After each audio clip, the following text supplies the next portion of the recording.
gotta start. Okay, Ross, talking about race and racism, it's so easy, right, for all of us. And I'm just curious, was writing this book going to be hard?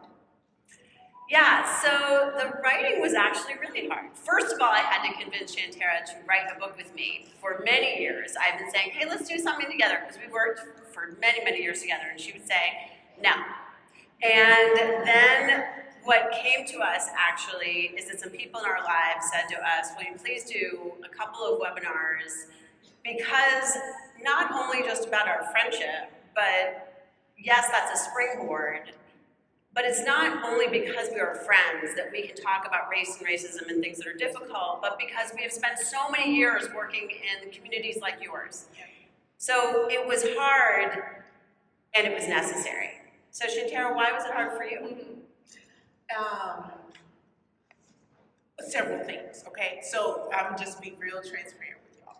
It was hard because, one, we don't live in the same place. I live in Dallas, she lives in Boulder, so we were doing this, like, technology became everybody's friend during the pandemic, and so we were doing this, pandemic-wise and helping each other.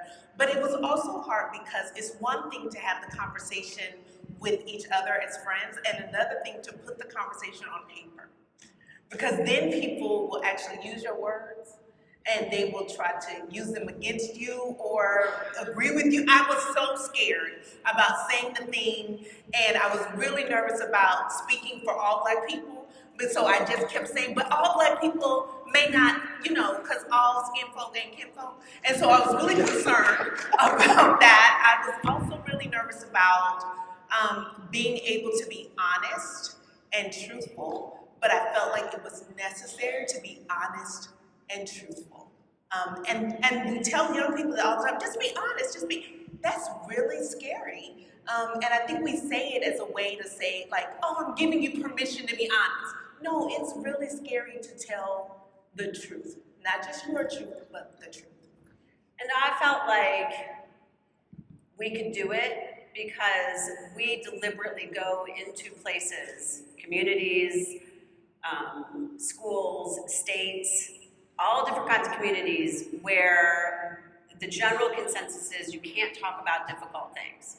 And our experience is that we can.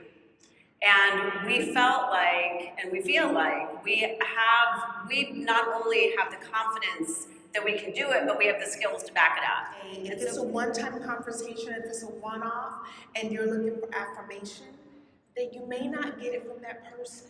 And that has to be okay. That has to be okay. And I think one of the hardest things is feeling like, but did I do it right? But if you follow through on the gut, right? If I follow through on that, then I did it. And maybe they're checking to see if I'm real. Maybe they're checking to see if I'm gonna follow through. Maybe they're checking to see if I mean that I'm an ally, if I mean that I'm an advocate, or if it's something that I just did on Instagram.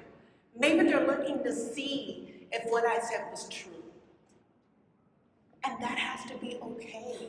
But what we're asking for a lot of times is for the person that's in a marginalized community to affirm what we're doing and to give us the hint that it was a good thing to do. But the thing is, once we get that information, we don't keep doing it, right? We stop. We're like, okay, check. It's like, you go down a checklist and you get to check off things.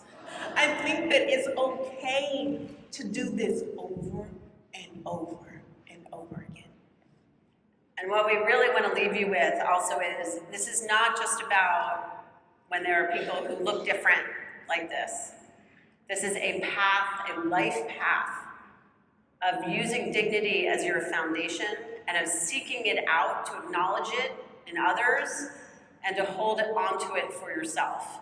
And that through this process, you all can be in very difficult moments with people.